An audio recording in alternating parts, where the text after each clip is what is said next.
Good day and welcome back to Elementary 72 Gaming. Now, before I get into this video, I'd like to ask you all to please leave a like or subscribe to my channel. To be honest, I'd really like to start climbing up towards my goal again of reaching 1,000 subs, which is quite a ways away for me considering that I've been going in the negative. But nonetheless, let's get on to the Tower of God video for today. Now, today I'm actually covering Rak.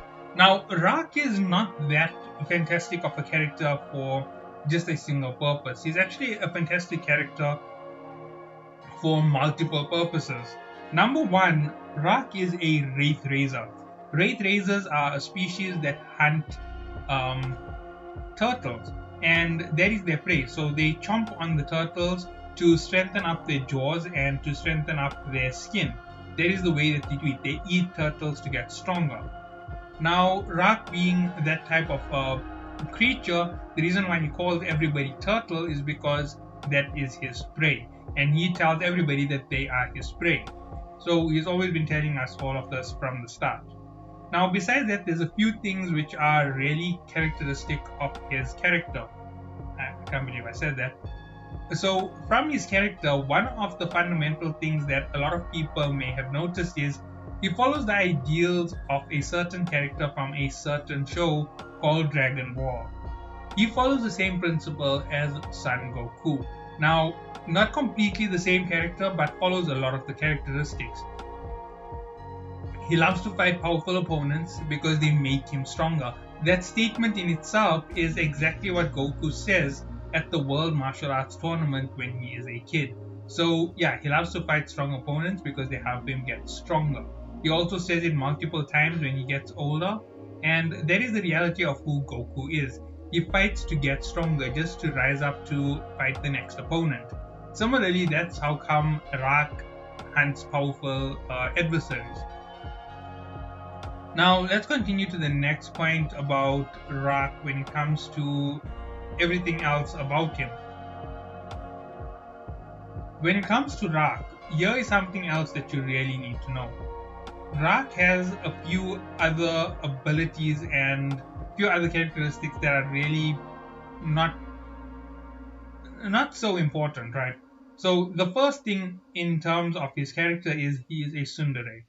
He doesn't like to admit what he feels. He denies everything and he plays it off in the most ironic ways possible.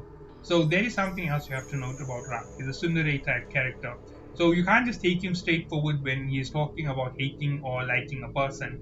If he says he doesn't care about someone, he likely cares a lot. Okay, moving on. Now we come to the powers. When it comes to his powers, Rak is a beast, right? When I say a beast, I mean he is actually at least half or a quarter of Enderossi's strength when we first meet him in the tower on the second floor. That's how strong he is. And he's risen from that level to be quite powerful all the way to where he is right now. If you count guys like Ares Inertia,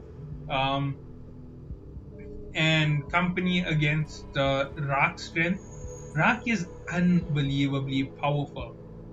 Enderossi may not have fought Ares Inertia or any of the other crazy characters, but here is something for you to note about Rak versus those crazy individuals. Rak has a considerable amount of strength, number one. Number two, Rak uses close combat very well. He's more or less comparable to a fisherman in close range combat, but he also has a alarming amount of strength to be used as a spear bearer, and that's how come he uses a spear. Now, altogether, it makes him a very well-rounded individual. Plus the fact that he has that power of the elemental rock, which will best suit him in a shield, that means his best role in the tower is a defender. So Rak is a defender type individual as well. So you're considering all of this put together, is a defender, spear bearer, and a fisherman. If you count those three put together, if he had to actually play that position, he'd be quite a tough individual as a true fisherman, being able to play multiple positions. Obviously, he's not that smart, so it might be a problem for him to be a scout, but nonetheless, he can play as a fisherman. Now, beyond all of this, there are several things about him that have become comic relief in the story. It's part of his character, basically, part of his abilities. Every time he comes up against an opponent, he ends up getting captured, right? This happened to him on it happened to him on the name hunt station. Basically, he got captured by the mirror and put into another world. He got beaten by Ares Inertia, he got captured. And it's been a trope about him getting captured a lot. So I wouldn't be surprised if within the cage, he ends up getting captured and taken hostage in between this fight. It would be absolutely hilarious to see it. But something else to note about the fight between him and Ares Inertia is he did lose that fight in the end, even though he had a 3 versus 1 advantage. Now, when they fought each other, these are the things that you should realize. Rak may have been able to fight Ares Inertia quite well, and he didn't actually beat him, but we do know that Kun Ran beat him in the end. Considering the amount of power Kun Ran had to pull out in the end to actually beat him, that tells us what level their strengths are on. Now, obviously, Ignition Weapon in the hands of an Ares is unbelievably powerful, and that's when he reaches that level to be comparable to Anak. Remember, Anak is equal to Kun Ran when he uses 1 lightning pearl. When he doubles the lightning pearl, that's another story altogether. But we do know that he did power up in that fight. Ares did power up by drinking alcohol, a drunken fighting method. Now, when he did that against Rak and company, he got really powerful as well. And we don't know how hard that fight was, but we do know that he hurt Rak quite badly to take him down. That tells us how difficult it is to actually fight with Rak. And later, when we come to the Wall of Peaceful Coexistence, Rak shocks us again with another feat of showing that he is even stronger than we thought. That was when he basically, sorry, I'm getting a little bit lost with this, is basically at the point where Rak fought with the Rancor in the Wall of Peaceful Coexistence. Even though he was accompanied by Bam as the front line and he was providing just support for himself and Kun, it does make a big difference. The fact that they can actually face them so fearlessly says that they have gotten quite a way up in terms of their power. They aren't really at the regular level for B rank regular. They must probably somewhere near an A rank level of power right now. That is just Bam's direct team, everybody within that team. Remember, the number one driving force for the team being so powerful is they have a powerhouse in their team who is equal to a Rancor, Bam. And then they have Lopo Bi Elaine, who is with them, who is unbelievably difficult to fight against and very, very skilled and talented. Then they have Kun. Then they have Hockney to make things even more difficult. They have Rak, right? So that's 5 members to make that team unbelievably difficult to fight against. They have Harwan. And obviously the last member of the team who should be showing up soon is Iwa.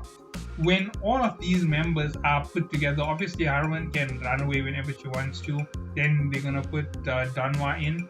But nonetheless, when all of these are put together and everybody is together, all 8 members of the team, they are really difficult to face off against. And you might not realize it from the way that things are going in the story, but I'm suspecting they all going to be about the level of Adore Jahad by the time the A-class regular is able to take out rankers. So around the 100th floor, I wouldn't be surprised if we get this whole story about taking on the ranking bureau for Rak and Kun and Elaine and the rest of their team. And we're going to see quite a fight when it comes down to that particular part of the story. And when Jinsang Ha is rescued or sacrifices himself, they're definitely going to have to push themselves even harder. I'm suspecting he's going to train the team if he survives. If he dies, I suspect the team will train because of that to become even more powerful. And that is something that we're really looking forward to when it comes to the next arc. Now, the next arc is going to be the Princess arc. And remember, arcs within this year don't mean the end of a chapter. The Cage arc was the first part of the season. The second part is the Nest arc, and then we're going to have a third part arc. If you think about it, we had Season 2, the workshop battle. Then we had the Hell Train saga, getting onto the Hell Train. Then we had the Hell Train Slayer nominee competition, which was a massive chunk of it. Then we had the Hell Train Floor of Death arc, where everybody is getting towards it. We had the mini arc in the Floor of Death arc called the Name Hunt Station. Then we had the Floor of Death itself. Then we had the final station. We had the hidden floor, then the final station, and all of these form mini arcs within a season of the comic. And if you think about this, we should expect the same coming up here with season 3. So you're going to see a lot of these things coming up, and I'm hoping for the Princess arc to be unbelievable. I'm hoping that the climb goes crazy and they reach something like the 80th floor before the season ends, because if they reach the 80th floor on this year, then we know that the next season is going to take them from 80 to 133, and then we know that the last arc will be in the 134th floor all the way up to the Jahad Balm fight. The finale will be in the 5th season if that's the case. If it's 10 seasons long, then we're going to have a different story. The climb is going to have to slow down, or the climb will continue on past 135th floor, because there's a bigger arc to go in the tower besides the 13 warriors. Well, that is the whole thing, and why I'm just mentioning it is because of what we are seeing from these regulars who are with Balm. And Rak is also a descendant of an ancient one. The reason why we know it's 100% confirmed is Raoul Mon, the Cage executive number 7, if I'm correct, his spear can only be handled by an ancient, right?